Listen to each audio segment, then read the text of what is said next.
Political Perspectives on the News is produced by the Interreligious Council of Lynn County, which is solely responsible for its content. The views and opinions expressed on this program do not necessarily reflect those of the staff and management of KCRG TV 9.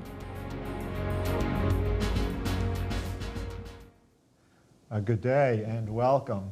Thank you for joining us today. We're going to be talking about the distribution of income and wealth in this country. We're going to ask if this is a problem. We're going to ask how we might solve this. My name is Leon Tabak. I teach at Cornell College. I teach computer science, and I direct the Berry Center for Economics, Business, and Public Policy. And next to me, I have Rick Eichhorn. You say a few words to introduce yourself, Rick, please. Yes, I'm a professor of economics at Kill College. I focus mainly on macroeconomics and quantitative methods. It's great to be here. Thank you. And then we have Greg. I'm going to go down here.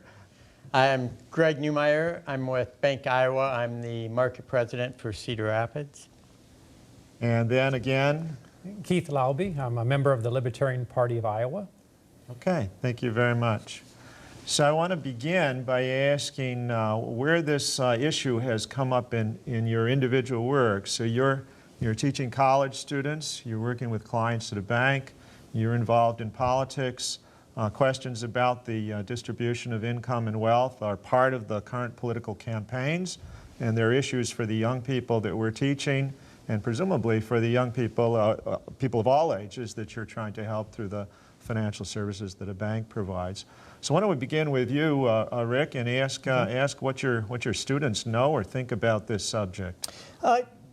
Like I said, I teach mostly macroeconomic classes, and it comes up, the issue of inequality comes up when we talk about growth theory, when we talk about the vibrancy of the current economy. It's mainly, come up in the past, how many years it's been since the crisis, 6 or 7 years, that the middle class seems to be recovering from the crisis in kind of a stagnant way.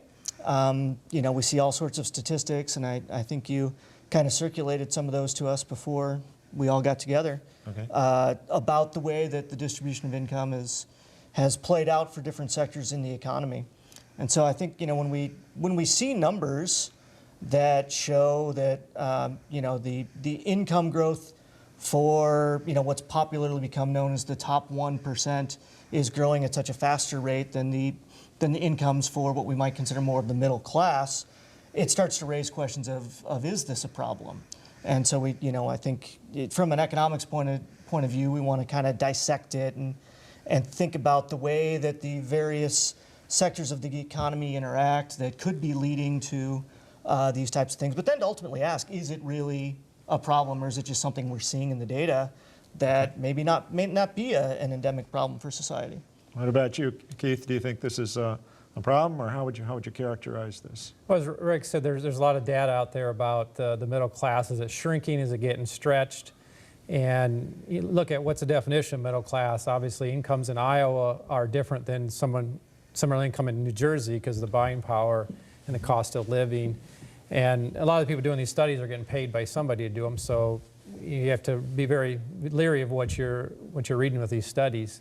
And as far as political, our policies, whether it's tax policies, welfare policies, they can dictate how people react. I mean, people are going to do what's best for them, and if it's better for them to be on welfare than to work, then we're pushing them into welfare. The high end, we had a lot of tax decreases in the Reagan years with capital gains, and so some of the wealthier, the 1%, are taking a lot more income and pay home.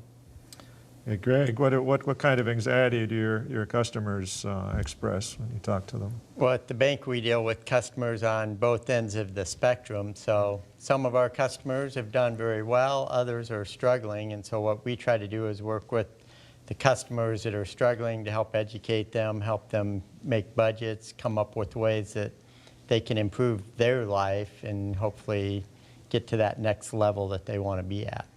Okay. There was, at the very end of her career, a critic of Margaret Thatcher asked her if she was not ashamed that the gap between rich and poor was growing, in the United Kingdom. And I found that this episode is on YouTube. She gestures with her hands, showing asking her interrogator, is it better that everybody be richer, but the gap between the rich and poor gets bigger? So she's going like this. Or is it better that we be more equal, but all together at a lower level of income? Is that part of the concern in this country? Is it relative income, or is it the absolute income that people are worried about? I think that people living in a society are going to compare themselves to what they consider their peers, whether it's within the same income strata or the strata that might be just above it. And so when we think about what a living standard is for Americans, they're looking at an aspirational living standard, where they want to be next. So if that gulf is growing, I think maybe that is a little bit of a problem, that we have limits on what we used to call the American dream. That if you behaved by the rules and you worked hard, that you would be able to advance up the ladder. And I think some of the people that are pointing out more of the harmful effects of income inequality are suggesting that social mobility, that income mobility that used to be a part of American life, back in the good old days in the 50s, isn't really a reality for people in the 21st century. And so, I'm an economist, and we teach about, marginal gains are better than no gains, right? But I think that for people on the ground, they're looking at this saying, is this a question of fairness? That's a question that they have a right to ask. So Keith, I want to ask you in the political area here. Mitt Romney got in trouble in the last election when he gave a figure about how many people were taking and how many people were making, and there was concern that we get to a point where more people are collecting more than they pay in, and that democracy is then broken. We don't have a shared burden there. And I see some statistics about the fraction of people who pay what fraction of the total income tax is paid by the top quintile, the top 2 quintiles, and you find a small fraction carrying the largest burden of that tax assessment. Is that a concern for you, that something is lost in democracy and representative government if more and more of the burden is carried by the wealthiest? It's changed over time, and all these things change with our tax code changes. And the recent data I've looked at is it's actually pretty close. Those that make the most incomes do pay a larger share, and what's fair and what's not fair is really hard to decipher.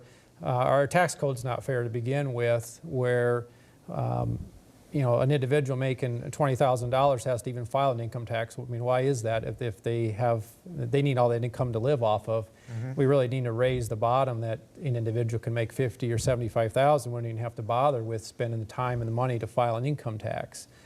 And Romney did get in some trouble by making those statements, and it's really tough to go what's fair. I mean, this country was based on people could use their abilities to get ahead. I still believe that. I believe that if people make the right choices, and education is a big part of that. Obviously, there's some people that have an easier path to move up the corporate ladder, move up the social ladder than others, due to who they are, what connections they have, and so there's some inequalities there. But I think this country still is a country where the next generation has the opportunities, if they so choose, to be better than the existing generation. Greg, I think you know something about programs that try to help young people develop financial literacy and put themselves in the right part of that income distribution curve. Can you tell us something about these programs, especially here in our area? Right. I think one of the issues we have right now is a lot of young people don't have much education or training in financial matters. And so I know our institution is involved in a program called Teach Children to Save, and that starts with younger children talking about wants and needs and how they spend their money. Also, Junior Achievement is very active and is in most all of the schools in this area, and they work with students clear through high school, teaching them about budgeting and how to handle money. And so hopefully when they get out of high school and then are on their own more, they'll be able to know more about handling money. Okay. Do others of you know about such programs to help young people get the right start, to put themselves in the right part of this income distribution curve? Well, I know. I mean, it's something that we focus on with our students at Co-College is, talking about what do we mean by financial literacy. We've got some classes that try to develop those skills in the students so that they're able to make informed choices and maybe better choices when it comes to thinking forward. So. Yeah, I believe we could do a better job in our high schools, so everybody that graduates has an understanding of personal finance.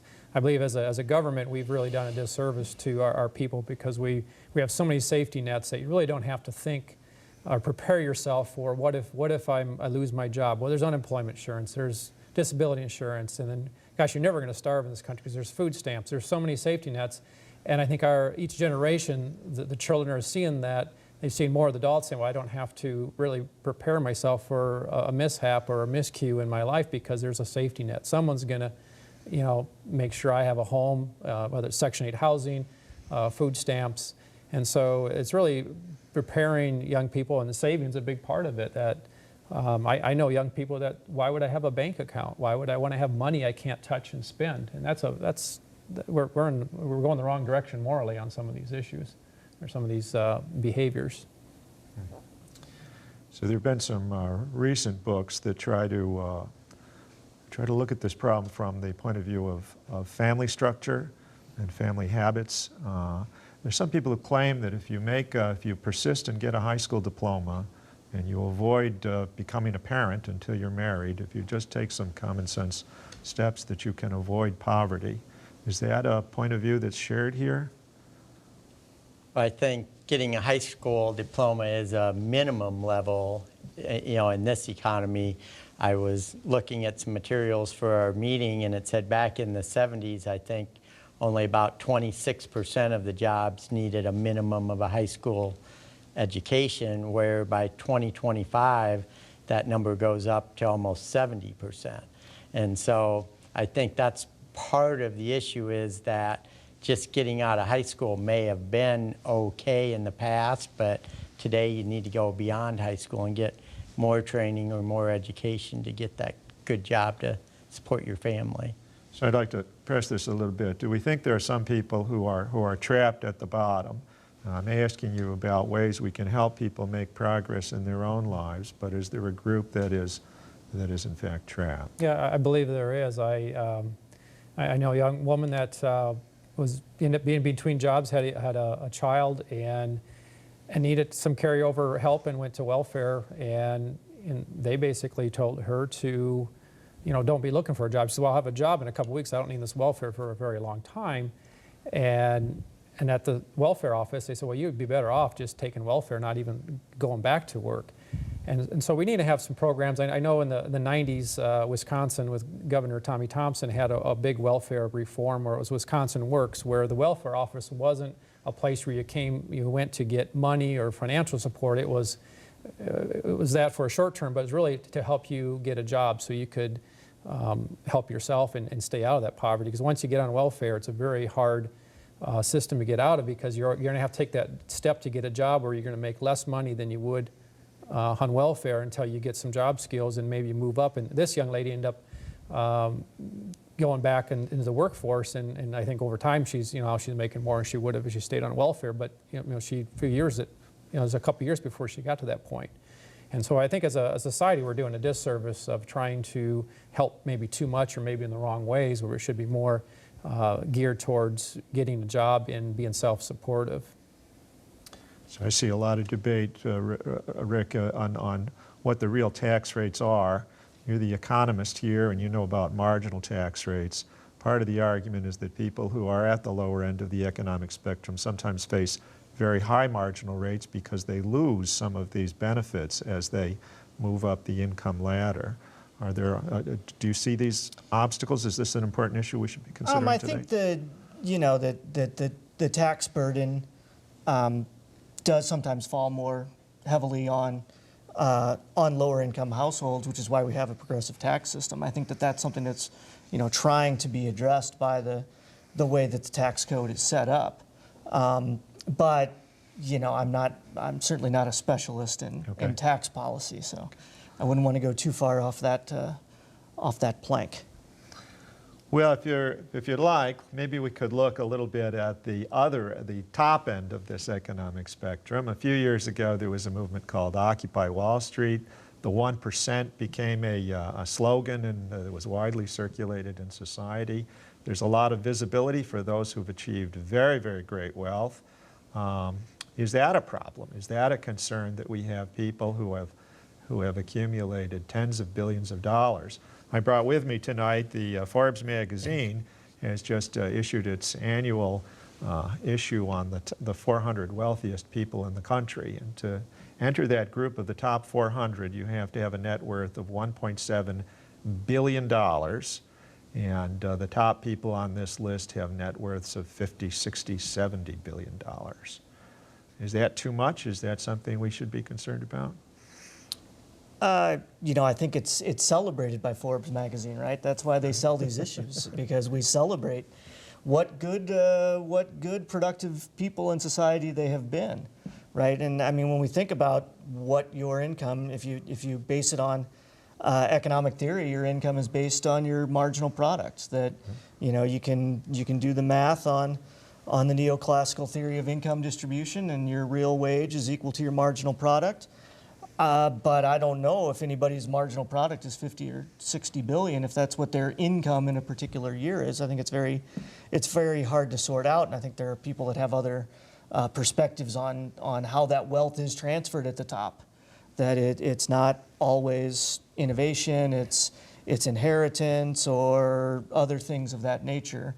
And I don't know who's on your list. I didn't pick up Forbes today to check it out, but I will soon. So, but I think that's part of the argument for people that deem that it is a problem, right? Is that there's some market failure in the system, and that the people at the top seem to be earning disproportionately more than they should, and people likewise at the bottom are earning disproportionately less than they should. And it's very difficult to sort out, because I don't think you can go into the corporation and do the math and figure out, okay, this is exactly what Agent X produced for us in this year. And certainly if I'm working in a corporation, I don't want to have an incentive-based contract that one year I get paid $80,000 if I was really productive and did well, and next year maybe for some reason that's beyond my control, I'm down to $20,000 because I didn't get paid well. I'm not going to sign a contract that specifies that that's the way I get paid. So I don't think we can really, do too good of a job of translating the income earned with the marginal product theory. Okay, and so I think it's a tougher nut to crack than to say, well, these individuals are worth this much because they're the most productive members of society. Certainly, they've done great things, and certainly, they're celebrated by the financial industry, and they're to some degree, what kids in our classes look up to and say, boy, I want to be that guy someday or that woman someday. The one I took note of was there's a one-page timeline that tells the story of Bob Parsons. When I came to Iowa 26 years ago, I was trying to get acquainted with local business and industry, and I went to visit Parsons Technology. They were selling these little floppy disks for a few tens of dollars. And he built that company up and sold part of it, and built the GoDaddy company after that, and sold a large share of GoDaddy for almost $1 billion. And he's on this list of top 400 here now, right here in Cedar Rapids.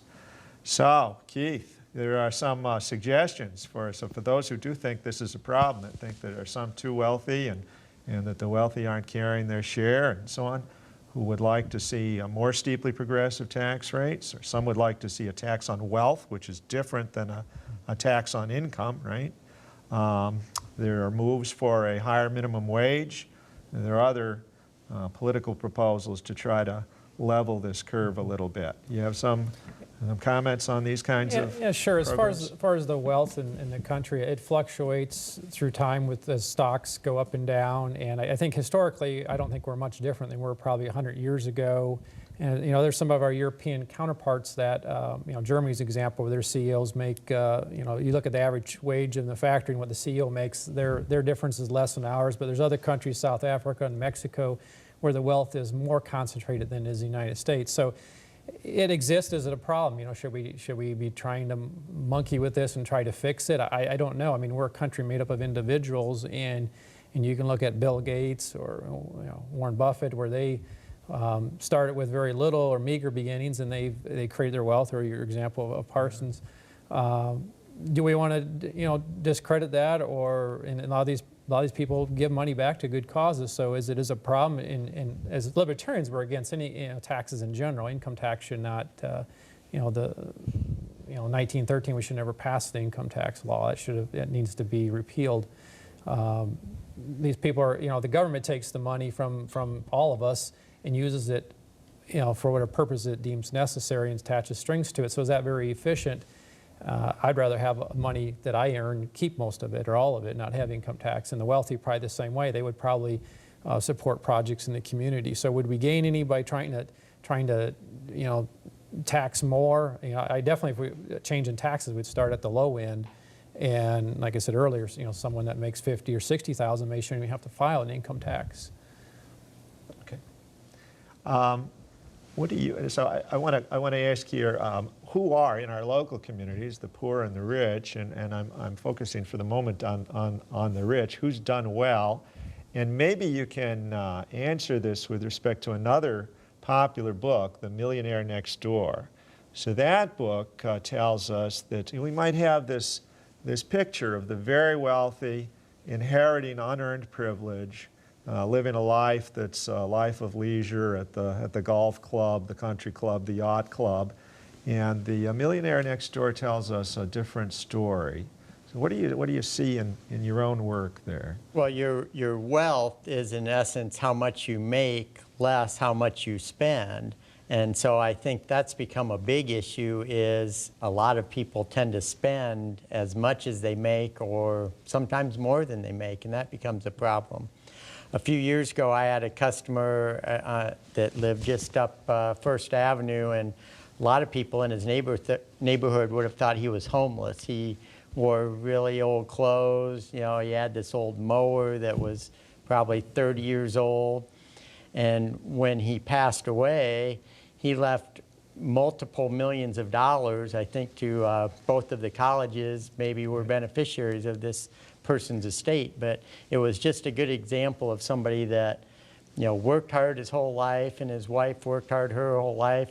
They just didn't spend very much and accumulated a lot of wealth. And so you've also got to look at that consumption side of things too, to see what people are saving of what they make. Okay, I sometimes, in the same magazine in Forbes, there's a note about the net worth of the people who are running for president this year. And of course, we know there's one person on that list who's very, very wealthy. But there are a number of candidates who have a net worth of $1 million, $2 million, $3 million. And I asked my students at Cornell College, I said, now imagine that you're 65 years old, 70 years old, you want to quit working and begin retirement, and you have $1 million in the bank. And I asked them, are you rich? And I think a lot of young people, that's the answer to that question is surprising when they think it all the way through, right? You're going to now pay for your own well-being for the next 15, 20, 25, 30 years, and you've got just $1 million to do it. Have you had this conversation with your students? Do you think these young people are going to have a different attitude than a previous generation did about that? My experience is that students aren't thinking out to when they're 60. They're thinking out to when they're 21, and what they might be doing when they're 21. So, but I think that's been part of this issue as it's grown over the past few years. You referenced the Occupy Wall Street movement. Is that it's a self-reinforcing system. That's part of the argument, is that the wealthy not only have access to the economic power, but the economic power gives them access to political power. And if they're the ones writing the rules of the game or paying for the people that write the rules of the game, that it's a self-reinforcing system. Right. And so, you know, I don't know what the very young people think about this anymore. I used to consider myself young like them, but now I notice they think in a very different way than I do. And so I hope that they're watching these debates and trying to consider how the policies that our next presidential candidates are interested in, how they might be affecting them down the line. So one of my colleagues on the faculty, Greg, spit right back. He said, $1 million when you retire, that's $40,000 a year. That's not rich. But other people say $1 million, $2 million, that's rich. And we read about the future of Social Security and people living longer and maybe people having to take more responsibility themselves. And that was part of what I was going to mention. The life expectancies have gone up quite a bit. When Social Security was established, life expectancies were a lot shorter. So that retirement at 65 back then maybe was 10 years, where today I think a 65-year-old probably will live into their 90s, most of them. And so it's a lot different calculation when you have those life expectancies that are so much longer. But that number that you referenced, $40,000 to $50,000 a year, that's what we usually look at, somewhere between 4% and 5%, to be able to keep that money around through that long life expectancy. And so, $1 million sounds like a lot, but for somebody that's been working their whole lifetime, $40,000 or $50,000 doesn't sound like much to live on. Well, we're down to the last few minutes of our discussion. I came in here this evening thinking we might have a more contentious debate. I read the newspapers and I see people at two ends of the spectrum, some who seem to be very eager to try to level this curve, and you folks seem to be more pragmatic or helping the individual. And I don't hear any big enthusiasm for big changes in public policy. You're the political guy. I want you to give us the last word there. Last word is we need to eliminate the income tax. What are we going to pay for government? We're going to make government more efficient. There's enough money in government that we can, not enough waste in government, we can shrink the size of government. And an income tax, we can start at the low brackets, move it up, and the wealthy have the power with the congressmen. They'll figure out a way to shrink government, otherwise they'll be paying for the government. So. Okay.